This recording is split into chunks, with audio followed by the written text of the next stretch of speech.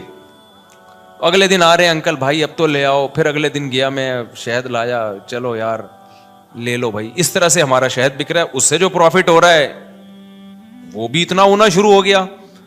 لیکن اتنا نہیں ہوا کہ کسی کے بزنس میں جو باقاعدہ. تو مجھے پھر اب تو چونکہ میرے مالی حالات اور اچھے ہو گئے الحمدللہ, تو پھر مجھے لگا کہ یار اچھا, پھر میں نے نکاح جب رجسٹریشن, میں نکاح فری میں پڑھاتا تھا, پیسے نہیں لیتا تھا. مجھے عجیب سا لگتا تھا نکاح پڑھا رہے آدمی پیسے لے رہا ہے اس کے. لیکن کیا ہوا, 4-6 دفعہ مجھے اندازہ ہوا کہ بھائی یہ نکاح کا نکاح نامہ بیٹھ کے فل کرتے رہو, نادرا سے وہ لوگ بھی پیسے مانگتے ہیں, نادرا سے رجسٹریشن کرواؤ اس کی, اچھا خاصا ٹینشن والا کام ہے. یا تو میں پابندی لگا دوں, میں کسی کا نکاح نہیں پڑھاؤں گا, یا مجھے کوئی بندہ رکھنا پڑے گا. پھر میں نے بندہ رکھا, کیونکہ میرے پاس بہت زیادہ لوگ آ رہے تھے نکاح پڑھوانے کے لیے. اچھا, اس کام کے لیے مجھے نکاح رجسٹرار بننا تھا. لوگوں نے کہا مفتی صاحب آپ نکاح رجسٹرار بن جاؤ, اس میں بڑے پیسے آئیں گے. میں نے کہا 1 سال تک مجھے یہ توفیق ہی نہیں مل رہی کہ میں جاؤں آفس کہ مجھے سرٹیفکیٹ دے دو قاضی کی نکاح رجسٹرار کا. ہلا ہی نہیں جا رہا, کیونکہ ضرورت نہیں ہے نا, پراٹھے چل رہے تھے اسی حساب سے, تو میں کیوں جاؤں. پھر میں نے کیا کیا, ایک قاضی نے مجھے, ایک نکاح رجسٹرار نے کہا یار آپ میرا فارم لے کے پڑھا آپ دیا کرو, فیس لے کے مجھے دے دیا کرو آپ میں رجسٹر کر. تو میں نے ایسا کرنا شروع کیا, 6 مہینے میں نے ایسے کیا. ایک نکاح رجسٹرار آئے, انہوں نے کہا میرے پاس پورا سیٹ اپ ہے, پڑھا آپ دیا کرو, ڈاکومنٹیشن میں کر دوں گا, پیسے کس کو دے دیا کرو. تو میں نے پیسے لینا شروع کر دیا, ان کو دینا شروع کی. تو محنت ہو رہی تھی نا بیچارے کی, نکاح بھرنا بھی ہے اس نے. ایک دن کیا ہوا, جو یونین کونسل میں ہوتے ہیں نا, جو نکاح رجسٹریشن کا سرٹیفکیٹ دیتے ہیں, وہ خود میرے پاس چل کے آ گیا. اس نے کہا مفتی صاحب آپ کے نام سے, آپ کے سائن سے اتنے نکاح ہو رہے ہیں, تو آپ خود نکاح رجسٹرار کیوں نہیں بن جاتے. میں نے کہا یار مجھے یہ وہاں چل کے جاتے ہوئے بہت ٹینشن ہو رہی ہے, کہ کیونکہ مجھے جس چیز کی ضرورت نہ ہونا مجھ سے وہ کام ہوتا نہیں ہے, تو اب میری ضرورتیں پوری ہو رہی ہیں. انہوں نے کہا آپ ادھر ان کو اتنے پیسے دے رہے ہو, خود رکھ لو, وہ کچھ اپنا رکھ لو, کچھ اپنے اسسٹنٹ کو دے دو کچھ. تو میں نے پھر یہ کیا کہ میں نے کہا بھائی میرے پاس ٹائم نہیں ہے. وہ خود گھر پہ آ کے سارا کام کیا, سرٹیفکیٹ پکڑا کے چلا گیا نکاح رجسٹرار کا. میں نے کہا اسٹیمپ تیرا باپ لگائے گا اس پہ, میرے پاس تو ٹائم نہیں ہے. اس نے ٹھپے لگے ہوئے نا پہلے سے, آپ پر اعتماد ہے, آپ مس یوز نہیں کرو گے. پھر میں نے ایک اسسٹنٹ رکھا, میں نے کہا نکاح کہ ساری ڈاکومنٹیشن تیرے ذمے ہے, تو میں فیس لے رہا ہوں ان کو دینے کے لیے, پھر ظاہر ہے مجھے بھی بچتی ہے. تو اب اتنا بھی استغنا ٹھیک نہیں ہے نا, اتنا بھی شو مارنا ٹھیک نہیں ہے کہ جب کچھ ہو ہی نہیں رہا تو پھر جو رزق آ رہا ہے تو آنے دو. پھر ہم نے اس کی ایک فیس رکھ دی, ہم نے کہا ٹھیک ہے بھائی اتنا تیرا, اتنا ٹائم تو لگ رہا ہے نا. تو یہاں جا کے پھر یہ وہ اتنے نکاح آنے شروع ہو گئے کہ انڈے پراٹھوں سے ہم تھوڑا آگے, ہم نے کہا فری پھوکڑ کا آ رہا ہے بھائی. اچھا خیر, پھر بھی اتنی فیس نہیں ہے جتنی لوگ لے رہے ہیں. میں اپنے نام کی فیس لینا چاہوں نا, جو اللہ نے ٹوٹی پھوٹی ہم جیسے نالائقوں کو شہرت دے دی, تو اس اسٹیج پہ پہنچنے کے بعد قاضی کی فیس 1.5 لاکھ 2 لاکھ ہوتی ہے. ہماری فیس اس سال 10,000 ہوئی ہے, سمجھ رہے ہو. اور اس میں بھی لوگوں کو کہا ہوا ہے کہ کوئی بھی ایک دفعہ کہہ دے کہ میرے پاس نہیں ہے, تو دوبارہ اس سے پوچھنے کی ضرورت نہیں ہے. یہ نہیں اس کے کہ تو آئی فون لے کے کیسے گھوم رہا ہے جب تو کم بخت 10,000 نہیں دے سکتا, یہ تیرے پاس یہ موبائل کہاں سے, یہ نہیں. اس کو میں نے اسسٹنٹ کو بتایا بھائی جو ایک دفعہ کہہ دینا کہ نہیں دے سکتا, دوبارہ پوچھنے کی ضرورت بولو نہیں ہے, فری میں پڑھائیں گے. تو فری میں بہت سارے نکاح پڑھاتا ہوں, اور تعلق والوں سے تو کوئی ایک روپیہ بھی نہیں ہوتا, بلکہ اسسٹنٹ کو اپنی جیب سے دے رہا ہوتا ہوں کہ یار تیری محنت تو لگ رہی, نادرا میں تو خرچہ ہو رہا ہے نا, مجھ سے لے لینا پیسے. وہ سمجھ میں نہیں آ رہی میرا خیال ہے بات. تو ہم نے تو پوری زندگی کوشش کی ہے نالائقی میں پیسے کو لات مارنے کی. یہ شادیاں بچوں ہی کی برکت ہے جو اللہ کھلائے. اللہ نے مجھے زندہ رکھا ہوا اب تک اس لیے تاکہ 15 سال پہلے جو میرے ساتھ دوست تھے نا, جو کہتے تھے تم شادیاں کر رہے ہو, پیسہ ہے نہیں تمہارے پاس, بھوک سے مرو گے, تو اللہ نے مجھے اب تک زندہ اس لیے رکھا ہوا ہے یہ بتانے کے لیے کہ ان کو بتا دینا کہ اس بچوں کی سپیڈ بھی کم نہیں ہوئی ہے, شادیوں کی سپیڈ میں بھی کوئی کمی نہیں آئی ہے, اور اللہ کیسے کھلا رہا ہے کیسے پلا رہا ہے. ایک اہل حدیث دوست نے میرے 2010 یا 11 میں مجھ سے ملنے کے لیے آئے تھے, اتنی بڑی داڑھی ان کی, لال نا کلر, وہ مہندی لگائی ہوئی انہوں نے, میری 4 شادیوں والی کتاب پڑھی انہوں نے. ابھی میرا کل ان سے فون پہ, پرسوں ان سے فون پہ بات ہوئی ہے, اس لیے میں یہ واقعہ سنا رہا ہوں. وہ آئے, کہتے ہیں آپ نے کیا کتاب لکھی ہے مفتی صاحب. اچھا انہوں نے میرے حالات دیکھے, میری پھٹ پٹی, انہوں نے مجھے اپنے گھر میں دعوت کی. انہوں نے کہا یار میں نے ایسی کتاب آج تک نہیں پڑھی. بڑے متاثر تھے. یہ وہی ہے جن کو تبلیغ میں نہیں میں نے بتایا تھا کہ وہ سارے فرقوں میں دھکے کھا کے آخر میں گئے تبلیغ میں, وہ یہ وہی ہیں, بروہی ہیں, بروہی. تو بلوچستان سے ان کا تعلق ہے. انہوں نے میری گھر میں دعوت کی, میں اپنی پھٹ پٹی پہ گیا. اچھا اس وقت بھی ہمارا ہم پھٹ پٹی کو سمجھ رہے تھے لینڈ کروزر ہے ہماری, غربت کا تو اس وقت بھی احساس نہیں تھا, کیونکہ بھائی لوگوں کے پاس یہ بھی نہیں ہوتی یار. تو ہم تو پھٹ پٹی بھی جا رہے ہیں, ٹرن کر کے پہنچ گئے. مجھے یہ خوشی ہوتی تھی کہ اس کے پیسے میرے پاس ہیں الحمدللہ, میں پیٹرول ڈال سکتا ہوں اپنے خرچے پہ. تو ان کا پرسوں فون آیا, انہوں نے کہا مفتی صاحب مجھے آپ کا وہ زمانہ یاد ہے, اور کہتے ہیں میں آپ کا ہر جگہ دفاع کرتا ہوں, ہر جگہ دفاع کرتا ہوں, کہ اس آدمی نے اس وقت یہ بات کہی تھی کہ پیسہ مت دیکھو, شادیاں کرو, نسل مت روکو. کہہ رہے اب لوگ نا آپ کی ریوو پہ اعتراض کرتے ہیں, یہ مفتی ریوو میں گھوم رہا ہے, یہ مفتی امریکہ جا رہا ہے, یہ مفتی جاپان جا رہا ہے, یہ مفتی سوئٹزرلینڈ جا رہا ہے, یہ مفتی یہ وہ. بھائی جب ظاہر ہے نوٹ آئیں گے تو شادیاں تو ہوں گی. کہہ رہا ہے میں ہر ایک کے ساتھ سامنے دفاع کرتا ہوں کہ میں اس مفتی کو جتنا جانتا ہوں آپ لوگ نہیں جانتے. اس مفتی کے پاس بچے پہلے آئے ہیں, بیویاں پہلے آئی ہیں, ریوو, اور ابھی تک یہ ریوو میری نہیں ہے, کرائے پہ ہے. اچھا یہ میں ویسے ہی راز کی بات بتا دوں, لیکن ہم اس کو کیا سمجھتے ہیں, یہ بینک سے لیوے تو رینٹ دینا پڑتا ہے. تو لیکن بھائی ہمیں اس سے کیا میری ہے یا رینٹ کی ہے, ابے ہے تو اسٹیئرنگ کس کے کنٹرول میں ہے, میرے کنٹرول, میری ہے بس. کرائے کا گھر ہے, اگر چابی اس کی میرے پاس ہے تو کس کا گھر ہے وہ, مالک مکان میری پرمیشن کے بغیر نہیں گھس سکتا گھر میں. آئے نا اگر بولو تو کیوں آ رہا ہے بھائی, تو میرا گھر ہے. تو جو اتنا کافی ہے میرا ہونے کے لیے, اس سے زیادہ کی ہوس مت کرو. پھر بہت پیسہ اللہ نے دے دیا تو ٹھیک ہے. اب مجھے گارڈننگ کا بہت شوق تھا, میرے پاس تو زمین ہی نہیں تھی سبزیاں اگانے کے لیے. تو اب ایک ہے تو گورنمنٹ ہی کی زمین ہی ہے, لیکن کسی کام کی نہیں ہے, تو ہم نے یہاں پودے لگانا شروع کر دیے. جب تک کوئی چھیڑ نہیں رہا تو ہم اپنی سمجھ رہے ہیں. ابھی میں نے اس کا ولاگ بھی بنایا ہے, لوگ سمجھ رہے ہیں مصطفیٰ کے پاس بڑا ایریا زبردست, حالانکہ وہ گورنمنٹ کی زمین ہے. لیکن مجھے اس سے کیا کرنا, جب وہ میرے کام میں سبزی اگا کے مجھے دے رہی ہے, میرے ٹماٹر کا شوق پورا کر رہی ہے, میری بھنڈی کا شوق پورا کر رہی ہے, تو ابے اپنی بھی تو یہی کرتی ہے, اس میں گورنمنٹ تو خوشی ہوگی, اچھا کسی کام میں آ رہی ہے. یہ جو نرسری والے ہوتے ہیں یہ تو فٹ پاتھوں پہ لگا رہے ہوتے ہیں نا, یہ جو فٹ پاتھ پہ نہیں, وہ جو بیچ میں روڈ کے بیچ میں جگہ ہوتی ہے, گورنمنٹ تو چاہتی ہے اچھا ہے گرینری ہوگی, تو بس وہ اپنی سمجھو اس کو یار. تو مجھے کیا کرنا ہے کہ کاغذ میں میرے نام ہو. بھائی جو چیز میرے استعمال میں ہے وہ کس کی ہے, آپ نے پراٹھا اپنے خرچوں سے خرید کے مجھے اس میں شریک کر لیا, تو یہ پراٹھا کس کا ہے, میرا ہے, مزہ وہی آئے گا اس میں. اب میں کہ یہ میں نے چونکہ اپنے پیسوں سے نہیں خریدا, ابے تو بے وقوف آدمی ہے, تو کسی اور کے پیسوں سے اگر تو تجھے پراٹھا کھلا رہا ہے, اور تیرا دوست ہے, کوئی بھیکاری بن کے نہیں کھلا رہا, کوئی ایسا نہیں کوئی بات میں تجھے تانے دے رہا ہو, تو تمہیں تو نوالا پیٹ میں جا رہا ہے نا, تمہاری تو بنیادی ضرورتیں پوری ہو رہی ہیں. اب تمہارے خرچے پہ ہو, کسی اور کے خرچے پہ ہو, تمہیں آم کھانے سے مطلب ہے, تمہیں پیڑ گننے سے مطلب نہیں ہونا چاہیے. تو میرے رب کے مجھ پر احسانات ہیں. جب میں پیدا ہوا تو مجھے ماں بھی ملی محبت والی, باپ بھی ملا محبت والا, بہن بھائی کی نعمت ملی, ابا اماں کھلاتے رہے, اس وقت میرے خرچے پہ نہیں ابا کے خرچے پہ ہم کھاتے رہے, ہمیں کھانے سے مطلب تھا. اللہ نے ہمیں گھر کی چھت بھی دی, ابا کے گھر تھا وہ, میرا گھر نہیں تھا تو مجھے اس سے کیا غرض کہ مجھے تو گھر مل گیا نا جو میری ضرورت ہے. پھر جب ہماری شادی ہوئی دوسری جب ہوئی تو دھکے مار کے گھر سے نکالنے کی کوشش سے پہلے ہی ہم نکل گئے. الحمدللہ ہمیں پتا تھا نکال دیا جائے گا لیکن ہم پہلے ہی نکل گئے.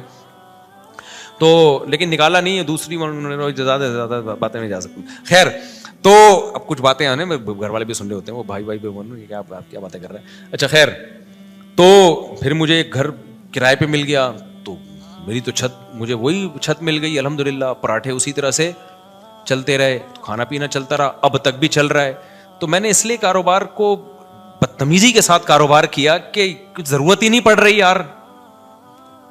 کوئی مصیبت پڑے نا, بھوک لگ رہی ہے, مر رہے ہیں, تو پھر آدمی اخلاص سے کرتا ہے. تو ہماری مہینے کے اینڈ کے بعد نہیں, مجھے اگلے مہینے کی پہلی تاریخ کو میرے ساتھ کیا ہوگا یہ مجھے نہیں پتا ہوتا تھا.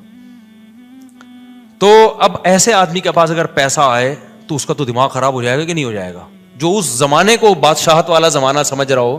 تو میرے پاس تو اگر ریوو آ گئی تو میں تو کہہ رہا ہوں یار میں تو پٹپٹی کو سمجھتا تھا کیا یہ جو نہیں ہوتی دھکے والی پٹپٹی. پھر ہمارے پاس جب پیسہ آیا تو ہم نے پھر وہ GTO 110 بھی خریدی. ایسا نہیں ہے کہ وہ پٹپٹ بھی گھومتے رہے. تو جب یہ تو پھر تو اس لیے ہم لوگوں کے مسائل غربت نہیں ہے, ناشکری ہے. آپ نے ایک فرض کیا ہوا ہے کہ میں نے اس لیول تک جانا ہے. میں نے ابے کیوں فرض کر کے بیٹھا ہوا ہے, تو محنت ضرور کر. اللہ دے دے ٹھیک ہے, نہیں دے تو جو ہے اس پہ سمجھو کہ بہت دیا اللہ نے ہمیں. اور اس سے انسان کی صحت اچھی ہوتی ہے, خوش رہتا ہے تو اور اچھی ہو جاتی ہے صحت, ہر چیز کو انجوائے کرتا ہے. اور جو آدمی بیچارہ دولت کی ٹینشن لے کے بیٹھا, وہ کمبخت دولت بھی اس کے کام کی نہیں ہوتی, اس کو ہر وقت ٹینشنیں کھائی جا رہی ہوتی ہیں. تو خوش رہنا سیکھو بھائی. خوش وہی رہے گا جو کہے گا میرے پاس میری حیثیت سے زیادہ اللہ نے مجھے دیا ہے. جو یہ جس کے دماغ میں کانسیپٹ آ گیا نا تو وہ خوش رہے گا. اور جو یہ سمجھنے لگا کہ میری ضرورت اتنی ہے اللہ دے کم رہا ہے مجھے, تو بھی ٹینشن میں جاؤ گے. تو پراپرٹی کو ٹینشن نہ بناؤ, ذاتی گاڑی کو ٹینشن, بولو پیسہ کمانا نہ چھوڑ دو, پہلے ہی مرے ہوئے لوگ ہیں اور مر جائیں گے. ایسا نہ ہو میری موٹیویشن سے آپ سمجھے پیسہ غریب لوگ ہیں, ملک کا بیڑا غرق ہو رہا ہے. لوگوں کے پاس پیسہ آئے گا تو ملک کو بھی فائدہ ہوگا. پیسہ کوشش کرو ڈالر میں کماؤ, پاکستانی کرنسی میں پیسہ کمانے کا زکوٰۃ دینی چاہیے ایسے آدمی کو جو یعنی کرنسی میں پیسہ کما رہا ہے. تو پیسہ کماؤ ڈالر میں. ہم تو لوگوں کو ترغیب دیتے ہیں باہر سے پیسہ لے کر آؤ. تبھی میں لوگوں کو کہتا ہوں یوٹیوب چینل بناؤ, ولاگنگ کرو, کچھ بھی کرو. ابھی تو میرا ایونٹ تو اسلام آباد میں یہی تو ترغیب دینے کے لیے تھا کہ یہ جو یوٹیوب ہے نا بہترین, جو یوٹیوب کی ارننگ کے جو حرام ہونے کے لوگ کہتے ہیں نا حرام ہے, اس کو تو میں کئی دفعہ دلائل دے چکا ہوں. لوگ کہتے ہیں احتیاط والے پہلو پر عمل کریں اگر حلال حرام میں بہتر. بھائی احتیاط والے پہلو پر اگر آپ عمل کر رہے ہو تو دوسری احتیاط چھوٹ رہی ہے. اب یہ جو یوٹیوب ہے, سوشل میڈیا ہے, یہ ریمیڈنس لانے کا ایک بہت بڑا ذریعہ ہے. اگر آپ اسی کو حرام قرار دے دیا, ایک تو خالص حرام ہے, وہ تو کبھی بھی حلال نہیں ہو سکتا. لیکن اگر گنجائش کا پہلو نکل رہا ہے تو لوگوں کو دینا چاہیے, اس لیے کہ ریمیڈنس جتنا زیادہ ملک میں ابھی آئے گا وہ یوٹیوب فیس بک کے ذریعے آئے گا. جتنا اس کے ذریعے آ رہا ہے کسی اور ذریعے سے نہیں آ رہا. اس سے آپ کا ملک تھوڑا سا تو اسٹیبل ہوگا نا, آپ کا کنٹری. اس پہ لوگ ہمیں کہتے ہیں اصل میں اپنے چینل ہے نا اس لیے یوٹیوب کی ارننگ حلال ہے. جب ہمارا چینل نہیں تھا تب ہم نے یوٹیوب کی ارننگ کو حلال ہونے کا فتویٰ دیا تھا 2014 میں. اس وقت ہمیں پتہ ہی نہیں تھا یوٹیوب چینل ہوتا کیا ہے. پتا تو اب بھی نہیں ہے کیونکہ ابھی بھی ہمارا چینل کسی اور نے بنایا ہے, لیکن اس وقت تو پتہ ہی نہیں تھا کہ اس میں کوئی سورس آف انکم بھی ہے, کچھ بھی نہیں پتا تھا اس بارے میں. تو اس وقت ہم نے جائز ہونے کا فتویٰ اسی وجہ سے دیا تھا کہ بھائی اس میں دونوں پہلو نکل رہے ہیں, لیکن جائز ہونے والے پہلو کو ترجیح دی جائے گی. کیونکہ اصل جو یوٹیوب سے آپ کو ارننگ ملتی ہے وہ پروڈکٹ کو پروموٹ کرنے کی ملتی ہے. اس میں جو لڑکیاں آ رہی ہیں وہ ایک اضافی چیز ہے, پیسے اس کے نہیں مل رہے. جیسے موبائل کی دکان پہ آپ لڑکی کو بٹھا دو تو بٹھانا غلط کام ہے. آپ نے اگر خود بٹھایا ہو, کسی اور نے بٹھایا تو وہ آپ کو گنا بھی نہیں ملے گا اس کا. تو یوٹیوب ہمارے مشورے سے تھوڑی لا رہا ہوتا ہے وہ اشتہار میں لڑکیوں کو. تو آپ نے اگر موبائل کی دکان پہ لڑکی بٹھا دی ہے تو لڑکی بٹھانا غلط عمل ہے, لیکن اس سے آپ کی ارننگ تھوڑی حرام ہو جائے گی کیونکہ لڑکی دیکھنے کے پیسے تھوڑی لوگ دے رہے ہیں نا. آپ کو نہیں یاری سمجھ میں میرا خیال ہے. اب دیکھو آج کل لوگ کیا بڑی غیر اخلاقی حرکت کر رہے ہیں کہ ان کی دکان چل نہیں رہی ہوتی تو کسی حسینہ کو لا کے بٹھا دیتے ہیں موبائل شاپ پہ. آپ کو پتا ہے قوم ٹھرکی ہے, شادیاں وادیاں تو کرتی نہیں ہے, تو کہیں سے بھی ان کو اسمیل آ جائے نا کسی لڑکی کی تو وہاں پہنچ جاتے ہیں. وہاں بیٹھو داڑھی مونچھوں والا عجیب سا بغلیں بال بڑے ہوئے اس کے وہ بیٹھا ہوا ہے وہاں پہ, اور ایک میں کوئی حسینہ بیٹھی ہوئی ہے موبائل بیچ رہی ہے. تو کراؤڈ کدھر, ٹھرکیوں کا کراؤڈ کدھر جاتا ہے؟ کہتے ہیں چلو موبائل ملا نہ ملا اس بہانے کسی انٹی سے بات کا موقع مل جائے گا, تو وہاں چلے جاتے ہیں. موبائل بھی اس بہانے بک جاتا ہے. تو یہ غیر اخلاقی حرکت ہے نا. لیکن کوئی مفتی یہ نہیں کہے گا کہ وہ جو موبائل فروخت ہوا ہے اس کی ارننگ حرام ہو گئی ہے. اس لیے کہ ارننگ اس لڑکی سے بات چیت یا بدنظری کی نہیں ہے, اس کو جو پیسے مل رہے ہیں وہ اس موبائل کے عوض میں پیسے مل رہے ہیں. تو یہ عمل غلط ہے کہ آپ لوگوں کو غلط طریقے سے کھینچ کے لا رہے ہو, لیکن اس سے ارننگ حرام نہیں ہوگی. اور یہ بھی عمل جب غلط ہے جب آپ نے کیا ہو. تو یوٹیوب پہ جو مونیٹائزیشن کے بعد آپ کو پیسے ملتے ہیں وہ کمپنیوں کی پروڈکٹ کو پروموٹ کرنے کے پیسے ملتے ہیں. وہ پروموٹ کرنے کے لیے لڑکیوں کو بھی بیچ میں گھسیڑ دیتے ہیں وہ. تو یہ غلط کر رہے ہیں, لیکن یہ آپ غلط نہیں کر رہے, یہ کون غلط کر رہا ہے؟ یہ گوگل غلط کر رہا ہے. تو گوگل ہمارے پاس ہوتا تو ہم نہیں کرنے دیتے اس کو. تو یہ آپ کے اختیار میں تھوڑی ہے. اس کی مثال ہے, آپ نے کرائے پہ کسی کو دکان دے دی موبائل بیچنے کے لیے, آپ نے کہا بھائی مجھے اتنا رینٹ چاہیے, اس نے لڑکی لے جا کے بٹھا دی. لوگ کہیں گے آپ کی دکان میں لڑکیاں بیٹھی ہوئی, آپ کہیں گے بھائی یہ میرے اختیار میں نہیں ہے, یہ میں نے کسی کو رینٹ پہ دی بھی ہے, اور میں نے شراب کی دکان نہیں کھولی, اس پہ شراب بیچنے کی اجازت نہیں ہے. اب وہ بیٹھا ہے, یہ اس کو سمجھاؤ, تبلیغ میں سیر روزہ لگواؤ اس کا, تاکہ وہ یہ کام نہ کرے.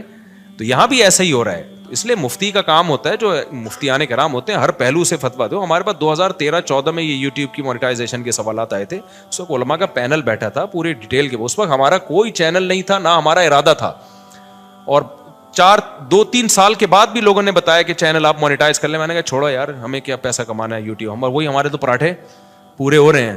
تو پھر بھی نہیں کیا ہم نے مونیٹائز. لوگ کما رہے تھے, ہم نے کمانے دیا ان کو.